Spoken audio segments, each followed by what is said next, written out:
시청자 여러분 안녕하십니까? 뉴스K 앵커 노종면입니다. 정홍원 국무총리는 지금 국내에 없습니다. 최근 우리 사회에 파문 하나를 던져놓고는 어제 중국, 파키스탄 순방한다고 떠나버렸습니다. 그가 던진 파문은 5.18 기념곡 지정에 관한 내용입니다. 그제 국회에 출석한 정 총리는 5.18 기념식에서 공식적으로 불려왔던 임을 위한 행진곡에 대해 국론 분열을 들어 기념곡 지정에 반대 입장을 밝혔습니다.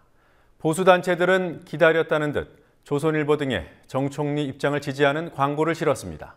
그들은 제목에 등장하는 임이 누구를 가리키는지 의심스럽다고 했습니다. 정 총리와 자칭 보수 인사들에게 임은 누구일까요? 정 총리 스스로 엉겹결에 답을 말해버렸다고 여겨질 만한 일이 오늘 중국에서 벌어졌습니다. 정 총리는 오늘 자신이 참석한 국제포럼 기조연설에서 박근혜 대통령을 언급하며 박정희 대통령이라고 말해버렸습니다. 이 소식은 오늘 뉴스 리뷰에서 전해드립니다. 뉴스K 잠시 뒤에 시작합니다.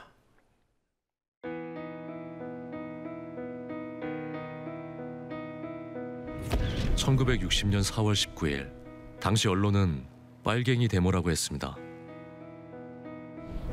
지금 우리는 혁명의 역사로 기억합니다. 1980년 5월 18일 당시 언론은 불순분자의 폭동이라 했습니다. 지금 우리는 독재에 항거한 정의의 역사로 기억합니다. 1987년 6월 10일 당시 언론은 대학생 가두 시위라 했습니다. 지금 우리는 민주주의를 쟁취한 감격의 역사로 기억합니다.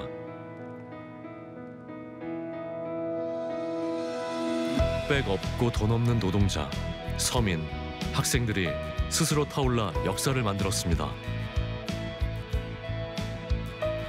현실은 다시 타오를 것을 요구하고 있습니다.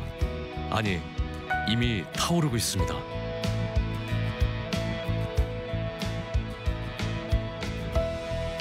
빨갱이를 종북으로, 불순분자를 외부 세력으로, 언론은 말만 바꿨을 뿐 역사를 부정하고 있습니다. 2014년 4월 1일 국민TV가 개국한 이유입니다. 국민TV는 역사를 역사로 기록하겠습니다. 코레일이 지난해 말 철도 파업에 대한 보복성 인사 조치를 하자 철도 노조의 반발이 거세지고 있습니다. 어제부터는 2명의 철도 노동자들이 45m 높이 철탑에 올라가 고공농성을 시작했습니다. 서울 수색역 고공농성 현장에 나가 있는 중계 카메라 연결해 보겠습니다. 김진희 PD. 네, 어제 올라갔으니까 고공농성 오늘 이틀째군요. 네, 이영익 전 철도노조 위원장과 유치상 조합원이 어제 새벽 5시부터 지금 이 시각까지 이틀째 고공농성을 하고 있습니다. 두 사람은 코레일의 대규모 전보 조치 철회를 요구하며 서울 은평구 경의선 수색역에 있는 45m 철탑에 올라가 있습니다. 어제부터 코레일이 철탑에 조명을 꺼서 잘 보이지 않지만 이들은 단 한 명도 못 보낸다, 강제 전출 철회라는 글귀가 적힌 현수막을 내걸었습니다. 철탑에 올라간 유치상 조합원을 비롯한 전출 대상자들은 본인의 의사와 상관없이 지난 8일 사측의 전보 조치를 통보받았고 이 조치는 오늘부터 시행됐습니다.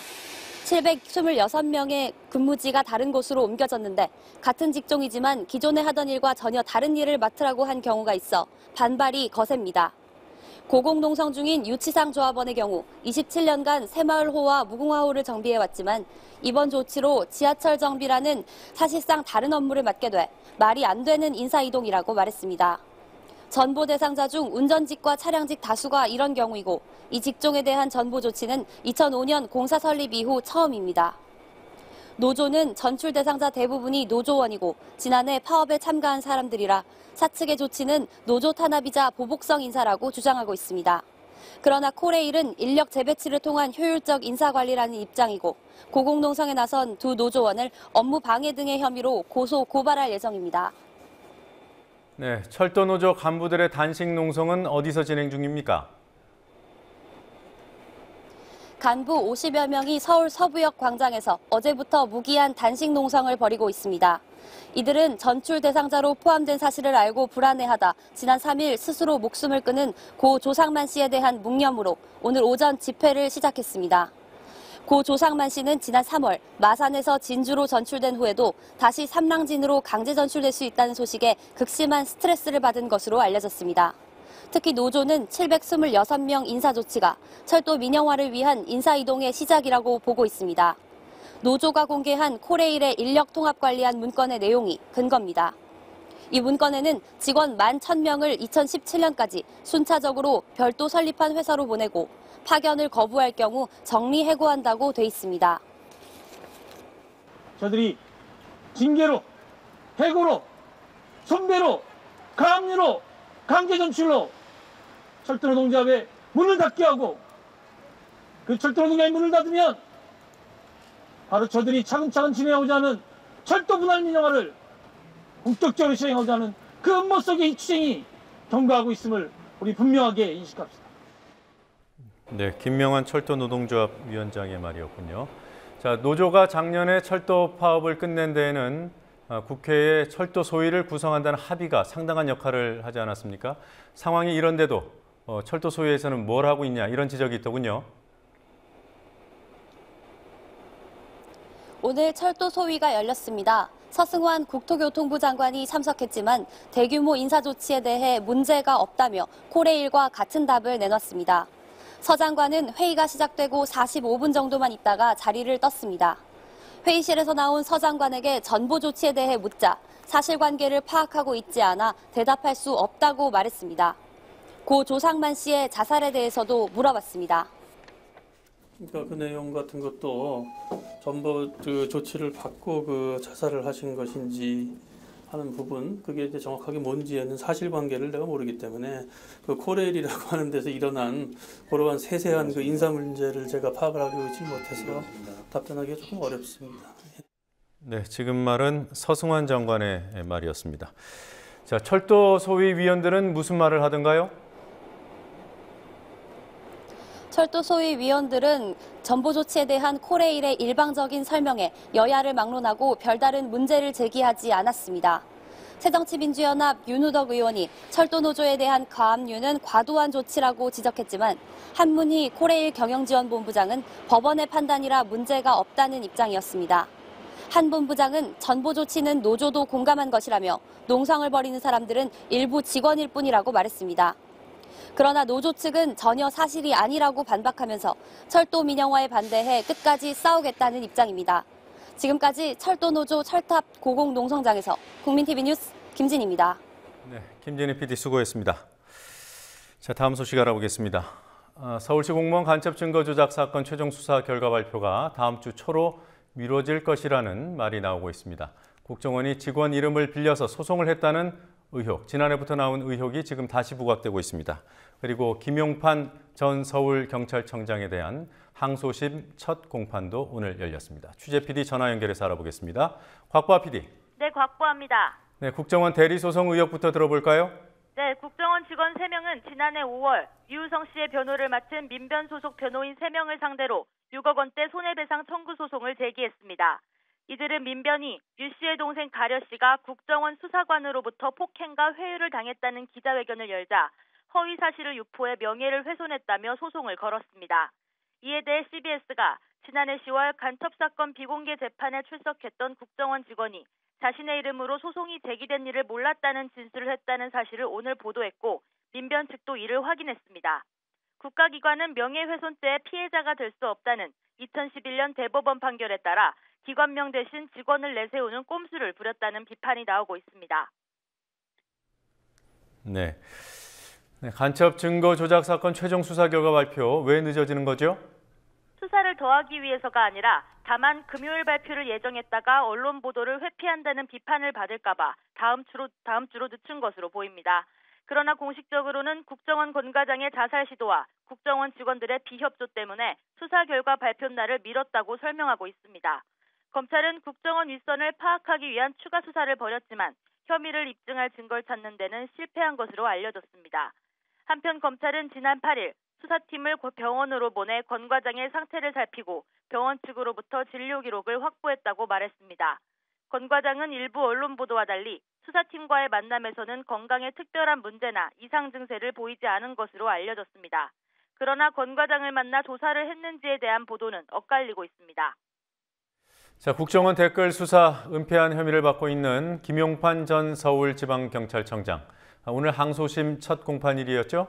네, 그렇습니다. 오늘 공판은 1심에서 김용판 전 청장이 무죄 판결을 받자 검찰이 항소를 해서 진행됐습니다.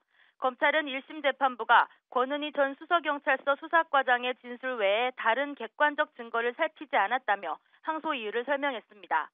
서울고법 형사 2부 심리로 열린 김 전 청장에 대한 항소심 첫 공판에서 검찰은 1심 재판부는 권 과장의 진술에 신빙성이 없다며 무죄를 선고했는데 진술보다는 객관적 증거나 정황이 혐의를 뒷받침한다며 진술만을 문제 삼은 원심의 판단은 상식적으로 수긍하기 어렵다고 말했습니다. 또 검찰은 인터넷 서버 확인 등 추가 수사가 필요한데도 그렇게 하지 않고 무혐의 취지로 결론 내린 게 적절하지 않았다며 김용판 전 청장이 중요한 증거를 은폐하고 국정원이 사실상 무혐의라는 허위 중간 수사 결과를 발표하도록 지시했음에도 무죄 선고가 난 건 논리적으로 수긍할 수 없다고 반박했습니다.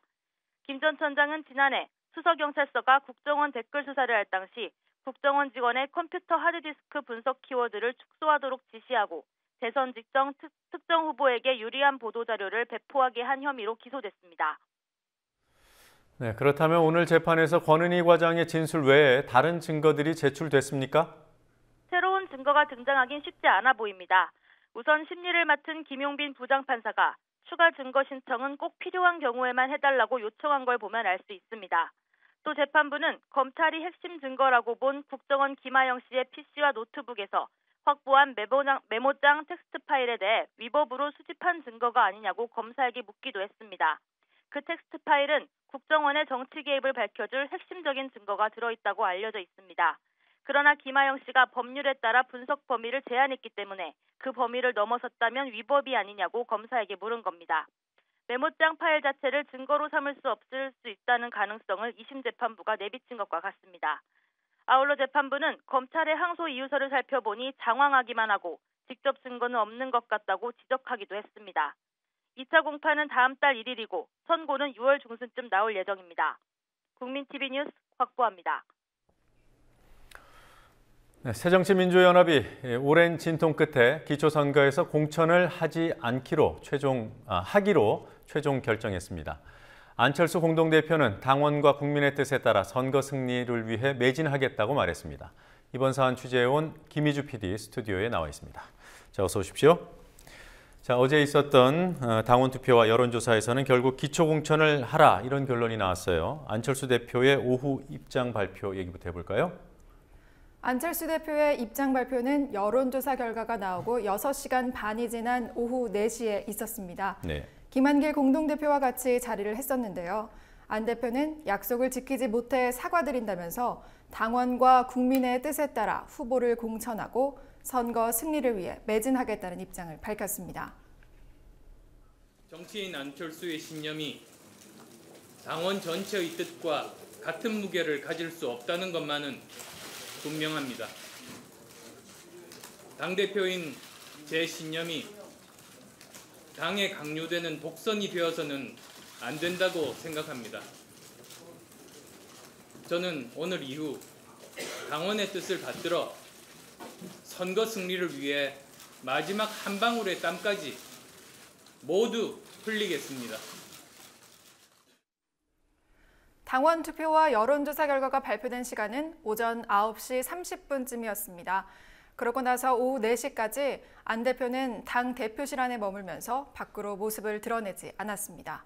입장 발표가 늦어지자 안 대표가 또 한 번 모종의 결단을 내릴 수도 있다는 말이 나돌기도 했습니다. 그렇지만 결국 모습을 드러낸 안 대표는 비교적 차분한 표정이었고 발표 내용도 예상을 벗어나지 않았습니다. 네. 자, 여론조사 그리고 당원 투표 결과 구체적으로 좀 살펴볼까요? 당원 투표와 국민 여론조사를 합한 결과부터 보시면 공천을 해야 한다는 비율이 53.4%였고 하지 말아야 한다는 비율은 46.6%였습니다. 그렇지만 권리당원 투표와 국민 여론조사 결과에 차이가 있었습니다. 당원 투표에서는 57.1%가 공천에 찬성했고 42.9%가 반대했습니다. 반면 국민 여론조사에서는 49.8%가 공천에 찬성했고 50.3%가 반대했습니다. 당원들은 공천을 하자는 의견이 컸고 일반 국민들은 공천 반대가 약간 많았습니다. 결국 찬반의 차이가 문제였는데요. 당원들의 공천 찬성 비율이 컸던 겁니다. 그렇지만 국민 여론조사에서도 두 기관의 결과가 달랐습니다. 공천을 하라는 답이 약간 많은 조사도 있었습니다. 네.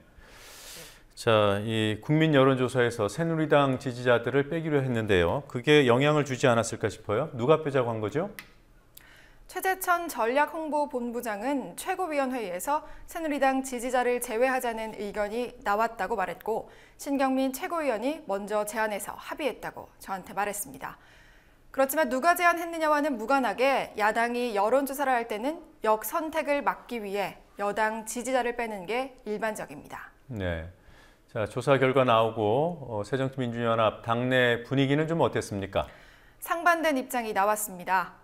정청래 의원은 논란이 말끔히 정리됐다며 이제 기호 2번을 달고 박근혜 정권을 심판하는 데 노력하겠다고 말했습니다. 박지원 의원도 당원과 국민의 의사를 묻고 결정한 것이 새로운 정치라고 말했습니다. 반면 친안철수계인 조경태 최고위원은 결국 국민을 속이는 정당으로 전락했다며 기초 공천 폐지 농성은 쇼였냐고 비판했습니다. 네. 자, 새누리당 반응은 어땠습니까? 새누리당은 공세를 퍼부었습니다. 박대출 대변인은 브리핑을 통해서 오늘로 새정치는 완전히 땅에 묻혔다며 합당은 결국 선거를 위한 야합이라고 비난했습니다. 최경환 원내대표도 안 대표를 향해서 당원과 국민들 뜻과 다른 뜻을 절대 선인 양 아집을 부렸는지 되돌아보라고 지적했습니다. 특이한 것은 안철수 대표를 비판하는 기조였지만 새정치연합이 공천을 하기로 한 데 대해서는 늦었지만 다행이라는 평가도 있었다는 점입니다. 한편 무공천을 비판하는 입장이었던 정의당의 심상정 원내대표는 민생을 우선한다는 새정치민주연합 창당 정신으로 돌아가라고 말했습니다. 네.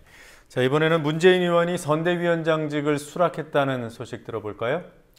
대통령 후보였던 문재인 의원이 오늘 공동 선대위원장직을 수락하겠다는 입장을 밝혔습니다. 어제 오후 안철수 대표가 직접 찾아가서 선대위원장을 맡아달라고 요구했고 문 의원이 이에 화답했습니다. 김한길 안철수 공동대표와 함께 문 의원과 손학규, 정동영, 정세균 상임고문 그리고 김두관 전 경남지사가 총망라된 7명의 이른바 무지개 선대위 구성이 성사됐습니다. 문 의원은 성명서를 내고 두 당대표를 중심으로 똘똘 뭉쳐서 지방선거 승리를 위해 전진해야 한다고 강조했습니다. 내일 오전에 중앙선대위가 출범을 하는데요. 문재인 의원도 아마 참석할 것으로 보입니다. 네, 김희주 PD 수고했습니다. 네, 이번에는 기초선거 공천 폐지 논란이 남긴 의미를 짚어보도록 하겠습니다. 이번 일이 안철수 공동대표에게 어떤 영향을 미칠지 그리고 지방선거 판세에는 어떤 변수로 작용할지 3명의 정치평론가들로부터 견해를 들어봤습니다. 시사평론가 유창선 박사, 여론조사 전문기관인 전문가인 정한울 동아시아연구원 사무국장 그리고 시사평론가 이강윤 씨의 분석을 차례로 들어보시겠습니다. 새정치연합 지도부의 예상과는 달리 공천을 해야 한다는 쪽으로 결과가 이제 나왔습니다. 이거는 이전 상황과는 이제 다르게 이대로 새정치연합만 무공천을 했을 때 새누리당한테 승리를 그냥 거저 안겨다 줄 수 있다. 그리고 새정치연합은 약속을 지키려다가 완패를 할 수 있다. 여기에 대한 우려가 급격히 이제 확산이 되면서 국민이나 그 당원들이 이전과는 다른 선택을 한 결과라고 할 수가 있겠습니다. 약속 번복에 따른 역풍이 불 겁니다. 하지만 남은 선거 기간이 아직 길기 때문에 그 역풍은 어느 정도는 진정이 되지 않겠는가, 다른 이슈들로 전환이 되지 않겠나. 하지만 반대로 이렇게 공천으로 손해를 했다고 해가지고 어려운 선거 판세가 크게 또 승리하는 쪽으로 뭐 보장이 되는 거 이런 건 아무것도 없을 겁니다. 기본적으로 이번 지방선거 야당한테는 어려운 선거입니다. 박근혜 대통령 지지율이 60%에 달하는 그런 환경에서 선거를 치르게 되는 것이고요. 어디까지나 기초선거에 후보를 낸다는 이 정도의 이제 의미가 되는 것이 그것이 뭐 광역선거라든가 선거 전체의 승리를 보장해 주는 것은 전혀 아니기 때문에 결국은 이제 원점에서 같은 출발선에서 이제 출발을 한다 이렇게 보면 되겠습니다. 오히려 잘못된 결정을 혹은 이제 당내 분란을 계속 유발할 수밖에 없는 안을 일방적으로 밀어붙이는 것보다는 뒤늦게라도 이제 뭔가 이제 당론을 정할 수 있는 방식을 이뤄냈다는 점은 좀 긍정적으로 평가할 수 있을 것 같아요. 그리고 이제 당장 뭐 입장 번복에 대해서 이제 뭐 새누리당이나 이제 당내에서도 이제 비판의 여론이 있기는 하지만 새누리당 자체가 사실 먼저 약속을 철회한 것이기 때문에 새누리당의 어떤 공세는 제가 보기엔 한계를 가질 수밖에 없다라고 생각이 들고요. 정당 무공천을 어떤 새정치의 어떤 핵심 내용으로 내세우고 그걸 어떤 통합의 어떤 명분으로 내세우고 그리고 이번 당원 투표랑 여론조사 이전까지는 밀어붙이려고 했던 그런 점에 대해서는 좀 이제 비판받을 소지가 좀 크다고 보여지고요. 어쨌든 이 문제를 이제 해결할 수 있는 어떤 계기를 마련하고 또 그 결과에 대해서 수용하고 그럼으로써 어쨌든 이 문제는 일단 봉합할 수 있게끔 만들어낸 점에 대해서는 좀 평가할 만하다라고 생각이 들고 같은 조건, 동일한 룰에서 선거를 치르는 게 민주원칙에 맞다라는 것이 이번 여론조사에서 다수의 뜻으로 확인된 거 아니겠습니까? 정당 공천 여부를 둘러싼 소모적 논쟁은 이제 더 이상 진행되어서는 안 된다고 봅니다. 안철수 대표의 진정성이나 의지를 강조하려고 한 수사인 것이지 자신의 진퇴나 신임을 이번 여론조사에서 물은 것으로 보지는 않습니다. 설령 6.4 선거의 결과가 야당에 안 좋게 나온다 하더라도 그 책임을 안철수 대표 혼자서 다 지는 것은 옳지 않습니다. 기초단체에서 정당 공천을 하겠다고 해서 야당이 이번 6.4 지방선거에서 바로 승기를 잡았다고는 전혀 볼 수 없습니다. 대단히 힘든 싸움일 것입니다. 특히 수도권에서는 대혼전이 예상되고 승리의 전망이 현 상태로서는 전혀 밝지 못합니다. 야당은 분명히 각심하고 새로운 전략이 필요하다고 봅니다.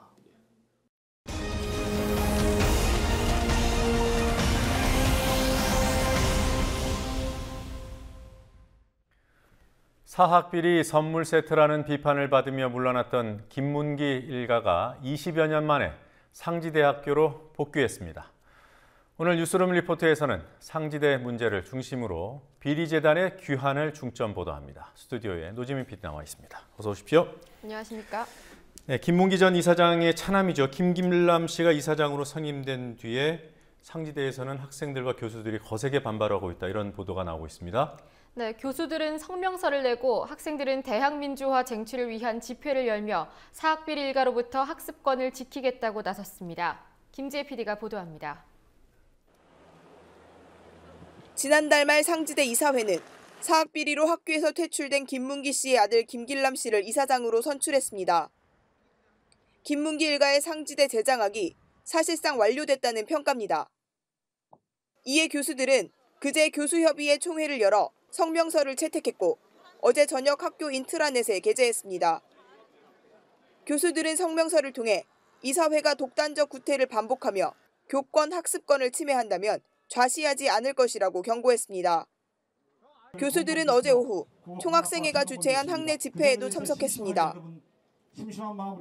최동건 교수협의회 공동대표는 좌절감을 표하면서도 정면 대응하겠다고 제자들 앞에서 다짐했습니다. 무엇을 우리가 바라겠습니까? 우리는 바라는 건 소박한 꿈입니다. 교수가 교권을 보장받고 학생이 학습권을 보장받고 대한민국에서 학권이 민주적으로 운영되는 것을 바랄 뿐입니다. 만약 교권이 침해를 받거나 학습권이 침해받을 때 우리는 25년, 20년의 민주 역사 속에서 싸웠던 투쟁이 중단 없이 계속될 것입니다. 이날 상지대 총학생회는 교내 해방들에서 비리재단 세습 저지와 대학 민주화 쟁취를 위한 총력투쟁 결의대회를 열었습니다. 이 자리에는 상지대 전체 재학생 약 8,000명 가운데 4분의 1인 2,000여 명이 참석했습니다. 최근 대학 분위기로서는 이례적입니다. 학생들은 김문기 일가가 복귀할 수 있었던 데에는 교육부의 책임이 크다고 말했습니다. 여러분들 지금 현재 우리 상지대학교뿐만 아니라 많은 대학교들이 사학비리 전과자의 세습이 이어져 오고 있는데요. 이거는 제일 큰 잘못은 교육부의 잘못이라고 생각을 합니다. 여러분, 교육부는 어떠한 역할을 해야 하는 기구인가요? 우리 학생들의 공부를 더욱더 질 좋은 공부를 할 수 있도록 해주는 기구 아닌가요? 학생들의 가장 큰 걱정은 학습에 지장을 미칠지 여부. 벌써 문제가 드러나고 있습니다. 중간고사를 2주 남은 시점에서 저희를 가르치시는 교수님들이 자꾸 바뀌고 있습니다. 오늘도 수업에 들어갔는데 교수님이 갑자기 바뀌었다는 통보를 받고 왔습니다. 학교 구성원들의 반발이 커지자 상지대 법인은 어제 보도자료를 내고 김길남 이사의 이사장 선출은 정당한 절차와 방식으로 이루어졌다고 주장했습니다. 이날 열린 첫 번째 학내 집회에 이어 상지대 학생들은 전 학생을 대상으로 한 학생 총회와 촛불 집회 등을 계획하고 있습니다. 국민TV 뉴스 김지혜입니다. 네, 이 상태로라면 정상적인 운영이 어려울 것 같은데요. 이사회가 완전히 장악된 겁니까? 네, 김길남 이사장 선임 이후 상지대 상황을 보면 이사회가 김 씨 일가 뜻대로 움직이고 있다는 점을 충분히 짐작할 수 있습니다. 김 이사장 선임 열흘 동안 이뤄진 인사권 전횡 논란이 교정을 혼란스럽게 하고 있습니다. 이 내용도 김재희 PD가 취재했습니다. 20년 만에 김문기 전 이사장 일가를 대표해 이사장에 오른 상지재단의 김길남 신임 이사장. 그는 취임 직후부터 학칙과 구성원들을 무시하는 독선적인 인사권 행사로 분란을 자초하고 있습니다. 우선 김길남 씨가 이사장에 선임된 당일, 이사회는 교원 신규 임용 절차를 마무리했습니다. 이날 채용이 확정된 교수는 총 24명. 모두 53명의 신임 교수를 임용할 계획이었지만 이사회는 절반도 안 되는 숫자를 뽑았습니다. 상지대 구성원들은 학교 발전을 위해 애쓰겠다던 김길남 이사장 측이 처음 한 일이 교수 숫자 줄이기라며 반발하고 있습니다. 저희 학교가 작년에 정부재정 지원 제한대학에 걸렸었는데 혹시나 올해도 그 지표를 채우지 못해서 그렇게 걸리면 이번엔 부실대학이거든요. 그래서 그런 게 혹시 좀 그렇지 않을까 걱정이 돼요. 실제로 상지대는 올해 정부 재정 지원 제한대학으로 지정됐고 전임 교수를 충분히 확보하지 못하면 내년에는 정부의 학자금 대출까지 받지 못하게 될 가능성이 있습니다. 채용 과정도 석연치 않았습니다. 상지대는 전공 교수와 외부 인사로 심사위원회를 구성해 교수 채용을 해왔지만 이번에는 심사위가 부여한 순위가 이사회에 의해 무시됐습니다. 임용이 결정된 상당수가 최고점자가 아닌 후순위 후보였다는 사실이 확인됐습니다. 한 교수는 최종 면접을 본 6명의 후보 가운데 5순위의 후보자가 최종 임용됐다고 주장했고 교수협의회는 이번 신규 임용 문제에 대해 전수조사를 하고 있습니다. 이러한 논란에 대해 상지대 법인사무국장은 교무처에 문의하라고 답했고 교무처는 답변을 거부했습니다. 인사 부분이나 모든 부분들이 다 교무처의 교무부에서 이제 관장을 하고 있으니까. 총장 직무대행을 겸하는 교무처장과 법인사무국장 임명도 논란의 대상입니다. 상지대 학측은 연구년에 들어간 교수에 대한 보직 임명을 금하고 있지만 이사회는 연구년 교수들을 임명했다는 주장이 나옵니다. 취재 결과 학교 측이 이들의 연구년 지정을 보직 임명 직전에 취소했던 것으로 확인됐습니다. 그러니까 연구년을 이제 취소하고서 이제 그 보직 임명을 받은 건데, 그러니까 연구년 취소를 행정 처리를 교무부처에서 이제 했으니까. 네. 예. 그리고서 이제 이사장이 임명을 하니까 저는 이제 임명을 받은 거고.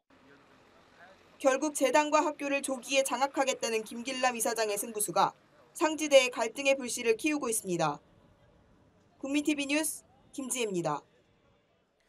이처럼 이사장이 되자마자 갈등의 불씨가 되고 있는데요. 이런 김 씨 일가가 어떻게 상지대로 복귀할 수 있었습니까?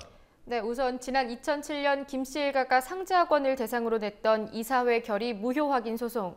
네, 그러니까 김 씨 측을 제외하고 이사회를 꾸려나가는 것에 대해서 제기한 소송이 있었는데 이때 대법원이 김 씨 손을 들어준 일이 시초였습니다. 네, 그 김황식 전 총리가 대법원 주심 재판관을 맡았던 그 판결 말입니까? 네, 맞습니다. 그 뒤 사학분쟁조정위원회가 그 판결을 근거로 김 씨 일가 쪽 인사들 4명의 이사 선임을 결정합니다.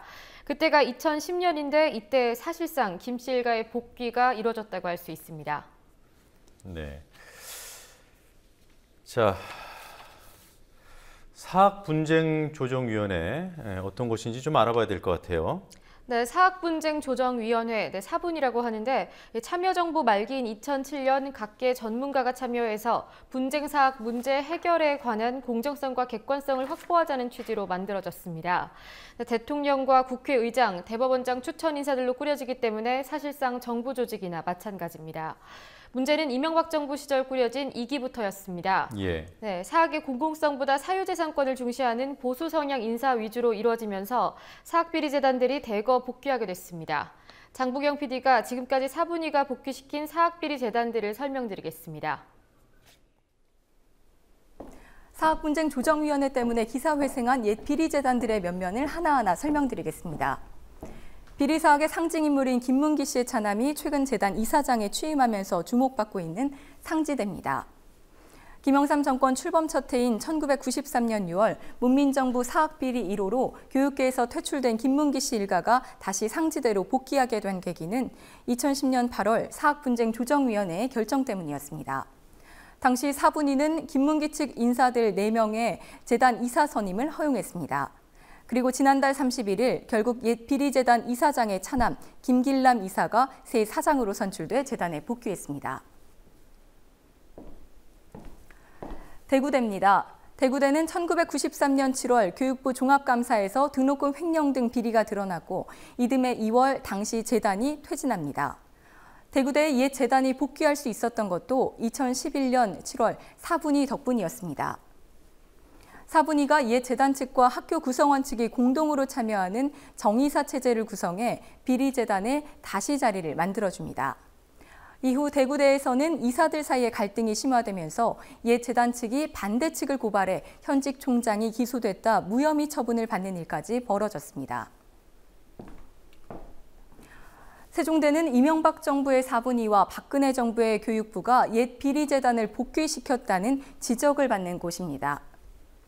우선 세종대에서는 옛 재단이 퇴진한 계기는 2004년 주명건 당시 이사장의 100억 원대 교비 횡령입니다. 하지만 2010년 3월 주전 이사장 측이 대거 이사회에 입성합니다. 역시 사분위의 결정이었습니다. 그러나 주명건 전 이사장은 이사로 선임되지 못합니다.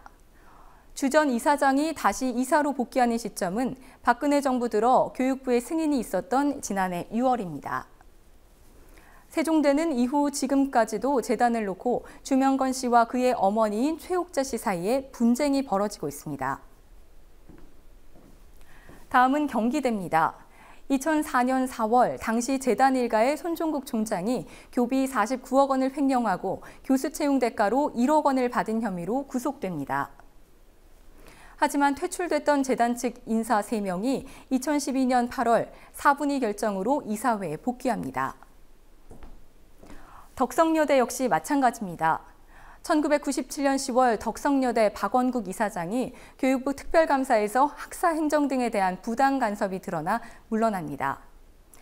박 이사장은 2001년 소송을 통해 복직했지만 이로 인한 심각한 학내 분기로 정부가 임시 이사진을 파견하면서 다시 퇴출됐습니다.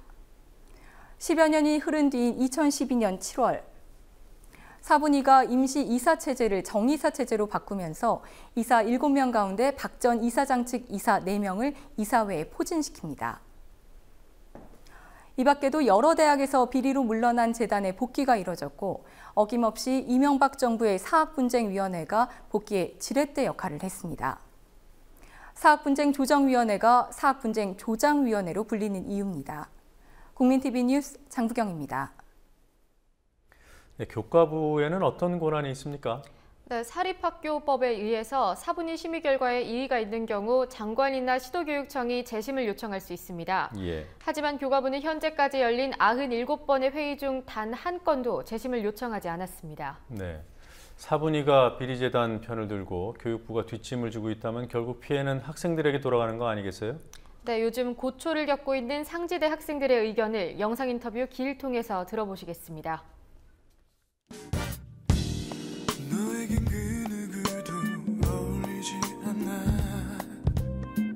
이사 측 자체가 옛날에 그 비리 저지르고 했던 구제단 측의 소음에 따라서 학교 행정이 아마 조금 학생들의 교육권 침해되고 이 학교의 미래가 점점 이제 하락하는 거니까 제가 저희 힘으로 민주대학 건설하면은 비리재단 물러가면은 좋겠죠. 확실히 비리재단 그냥 빨리 없어져서 학우들이 편하게 이제 수업 받을 수 있게 됐으면 좋겠습니다. 이미 들어와서 아버지처럼 하지 않기를 바라는 마음으로 이런 투표에 참여했습니다. 그러니까 지나가는데 보기만 하고 별로 신경을 안 쓰니까 그게 제일 문제인 것 같아요.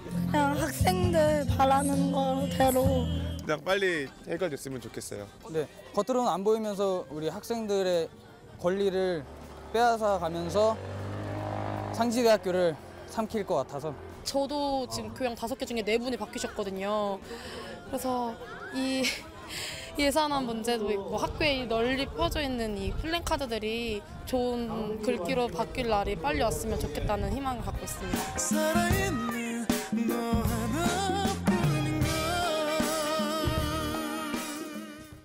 네, 재단 이사장 바뀌었다고 배우던 교수님 바뀌는 상황. 정상은 아니네요. 네, 다음 소식 전해주시죠. 네, 국정원의 간첩 조작 사건과 대선 개입 사건으로 수사를 받고 있는 관계자들의 입에 붙은 말이 있습니다. 모른다, 기억이 안 난다 이런 말들인데요. 네. 이러다 보니 자살 기도한 권 과장이 기억상실증에 걸렸다는 말도 사실 모르쇠 공작이 아닌가 하는 의심을 사고 있습니다. 네, 이른바 기억상실 답변, 과거 50 청문회 때 사회의 유행어로 번지기도 했던 그런 말로 기억을 하고 있습니다. 네.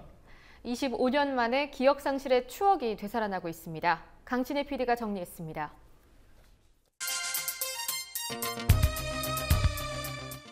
(1988년 12월) 50 청문회에서 각하가 구속되는 것을 막겠다는 말을 한 사람이 있습니다. 바로 전두환 전 대통령의 충복이라 불리는 장세동 씨입니다. 장세동 씨는 전두환 정권 시절 대통령 경호실장을 거쳐 안기부장을 지낸 인물입니다. 당시 청문회 때 노무현 전 대통령 등 야당 의원들의 추궁에 기억이 안 난다는 말으로 일관했습니다. 50 비리 주역들의 기억이 안 난다는 판에 박은 답변은 청문회가 헌정사상 처음으로 생중계된 덕분에 초등학생들 사이에서까지 유행어가 됐습니다. 이 기억상실 답변이 25년 만에 국정원 사건 관련자들 입을 통해 재방송되고 있습니다. 김용판 전 서울지방경찰청장이 대선 개입 의혹 사건을 은폐했다는 혐의로 지난해 8월 청문회에 섰습니다.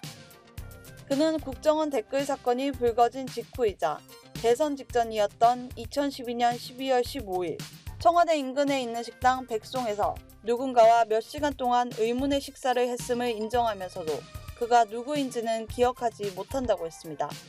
특히 이날은 경찰이 국정원에 댓글이 없었다고 발표한 바로 전날입니다.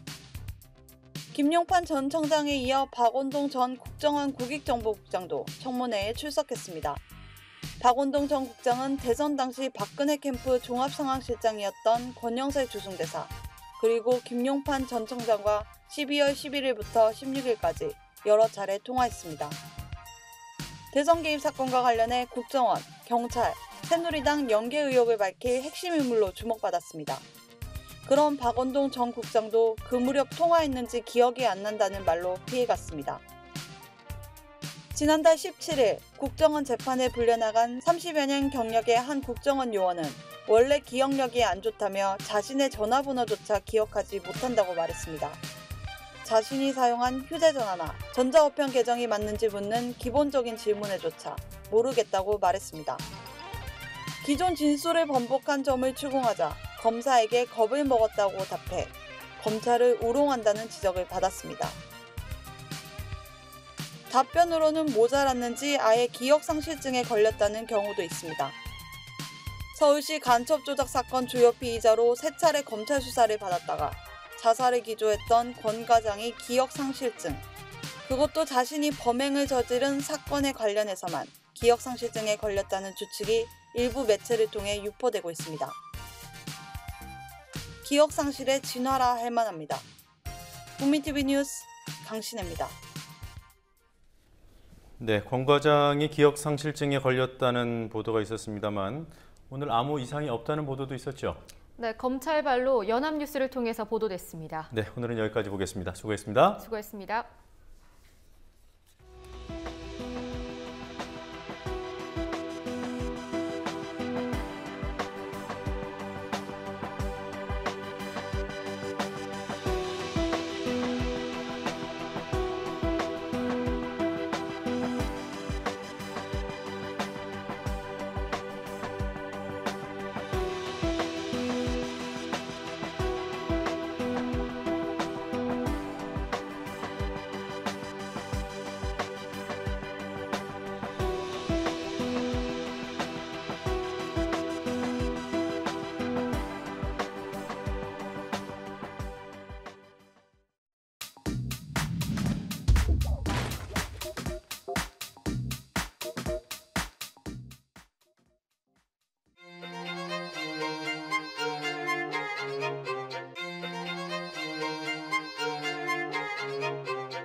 많이 놀라셨죠?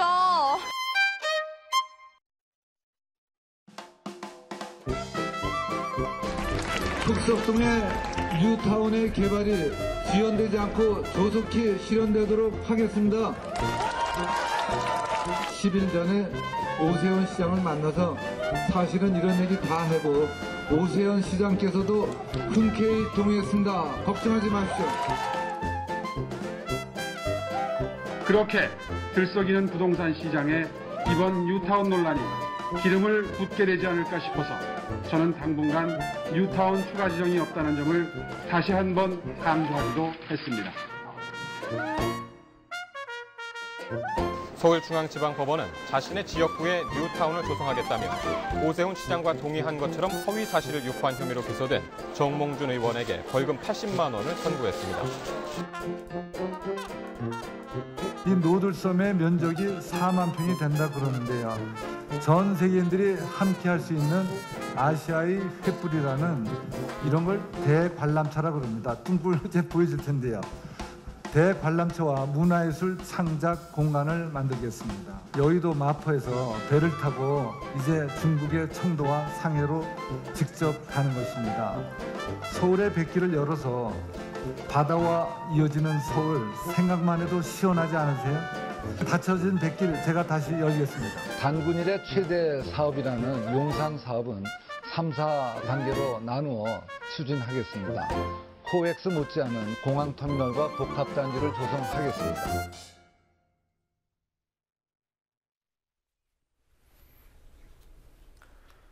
(15년을) 끌어온 국내 첫 번째 담배 소송에서 흡연자 측이 패소했습니다. 충남 삼성고 특혜 의혹에 대해 교육부 장관이 교육청의 잘못을 시인했고 전교조는 피해 학생들을 전학시키라고 요구했습니다. 오늘의 주요 뉴스들 황준호 뉴스 취재팀장과 함께 살펴보겠습니다. 어서 오십시오. 예.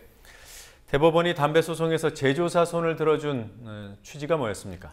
흡연과 폐암 발병 사이의 인과관계를 인정할 수 없다. 네. 그리고 제조사인 KT&G와 국가가 담배의 유해성을 숨기는 것 같은 그런 불법 행위를 했다고 볼 수 없다는 취지였습니다.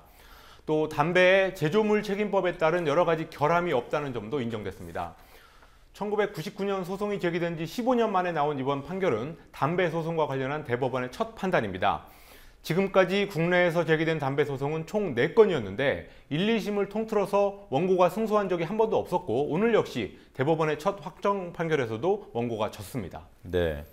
이번 소송은 개인들이 냈습니다만 예. 건보공단이 낸 소송도 있죠? 예, 건보공단이 공공기관 최초로 다음 주 월요일에 소송을 시작하는데요. 오늘 판결에 영향을 적잖이 받을 거라는 전망이 많이 있습니다. 건보공단은 일단 오늘 판결에 관계없이 자기들의 소송은 계획대로 진행된다는 입장을 밝혔습니다. 또 이번 판결에서 패소한 측도 외국에서는 원고의 손을 들어준 사례가 있는 만큼 앞으로 전열을 정비해서 다른 흡연의 문제를 가지고 담배의 문제를 가지고 법적 대응을 하겠다 이런 입장을 밝혔습니다. 원고 측 변호인인 백음자 변호사가 판결 후에 울먹이면서 소회를 밝힌 장면이 있었는데요. 한번 들어보시겠습니다.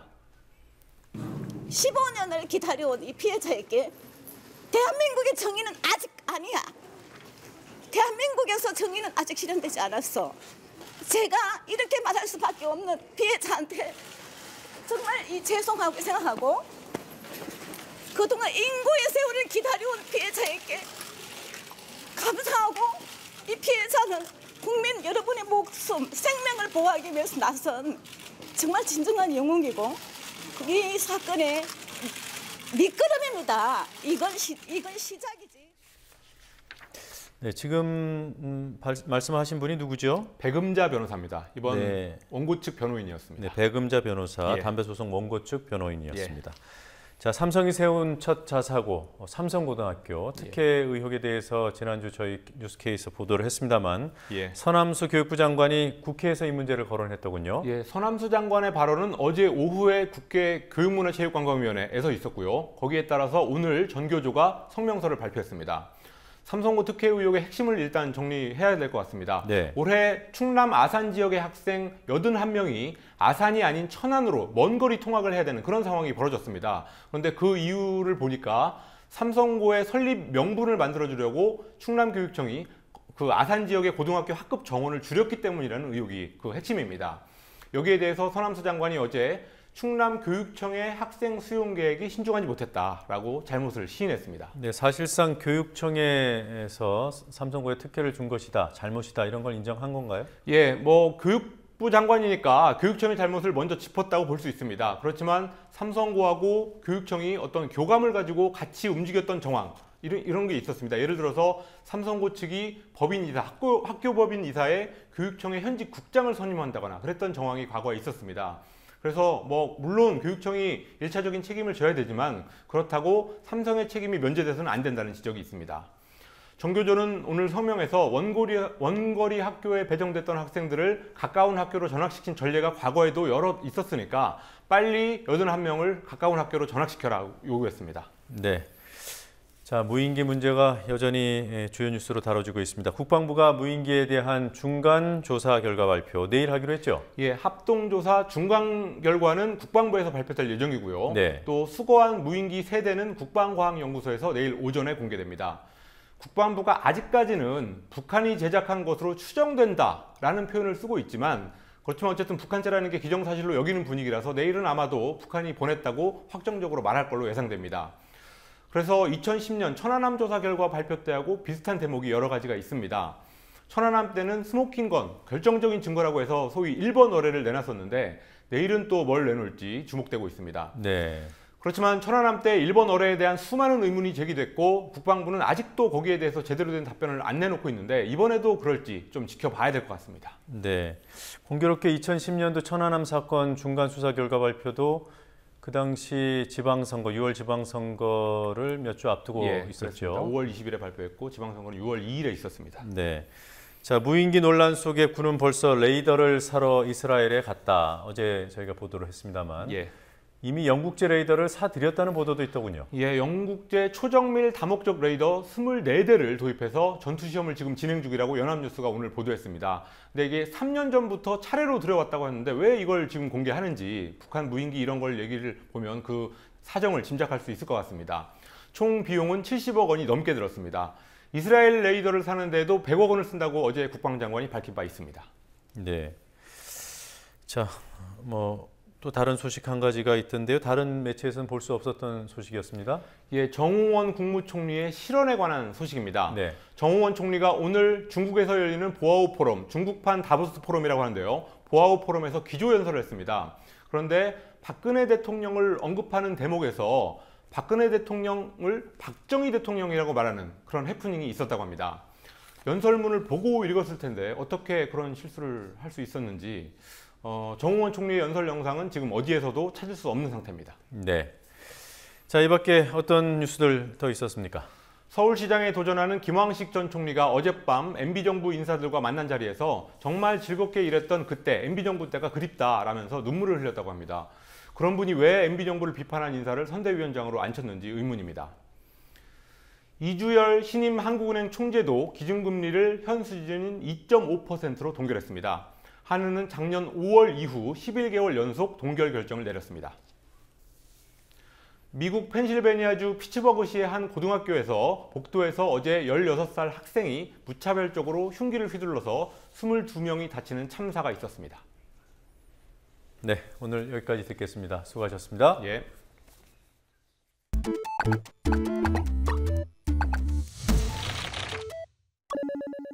Please listen carefully. 이런 점이 있어서는 국무조정실은 불독 같은 정신이 필요하다.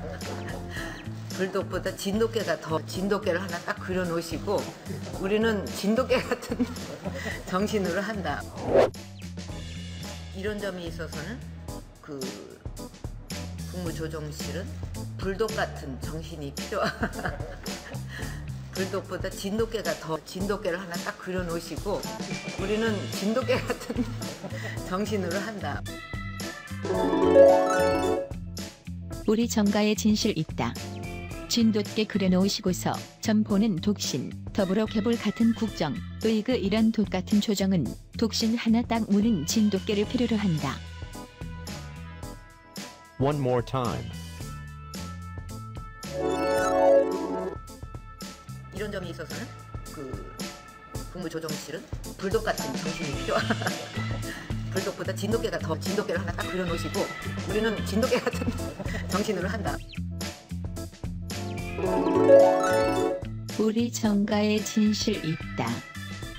진돗개 그려놓으시고서 점포는 독신, 더불어 개볼 같은 국정, 의그 이런 돛 같은 조정은 독신 하나 딱 무는 진돗개를 필요로 한다.